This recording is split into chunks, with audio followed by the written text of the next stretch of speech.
कलाहांडी जिला धर्मगढ़ ब्लॉक अधीनस्थ बगाड़ ग्राम पंचायत ठारे आम ओडिशा सचेतनता कार्यक्रम अनुष्ठित हो जाइछि।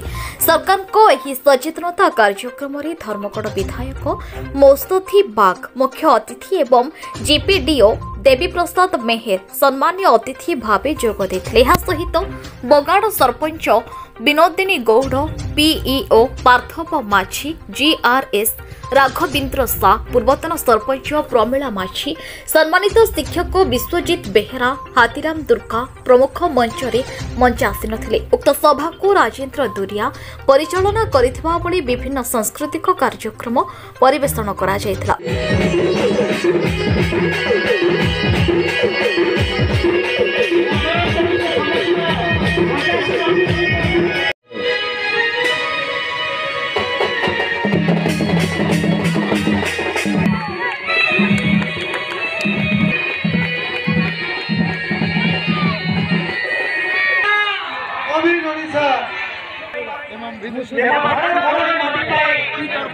कला प्रति भल पाइबा संस्कृति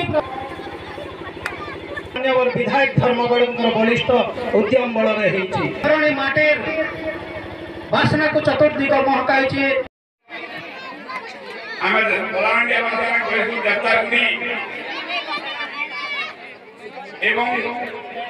अन्य काम 50 लाख टका प्रति पंचायत लक्ष्मी योजना बस माध्यम प्रत्येक पंचायत के बस 5 टका आमे आसीबा जीवा करि पारि। स्वास्थ्य बीमा कार्ड माध्यम मां मानू रोगर निराकरण मां मानू महिला मान 10 लाख टका पर्यंत सुविधा देते।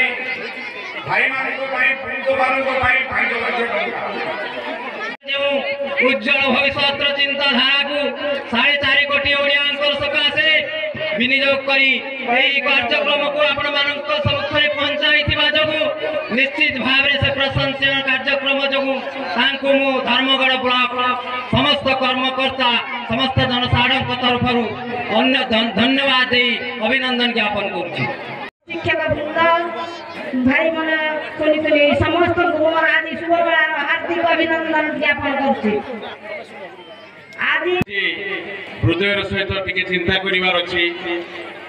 दीर्घ आमे जदि 5 रु 10 वर्ष तलक फेरी जिबा आपण माने निजे चिंता करंतु आम पाखरे थिबा हॉस्पिटल रो अवस्था केमिति थिला, आम विद्यालय रो अवस्था केमिति थिला, रास्ता घाट रो अवस्था केमिति थिला, मंदिर परिसर केमिति थिला एवं आमर गमनागमन सुयोगता केमिति थिला।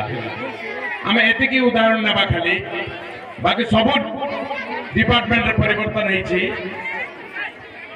आमे जेते बेले हॉस्पिटल को जाउथिले हॉस्पिटल रे ठिया हबा पई भल जगह नथिला।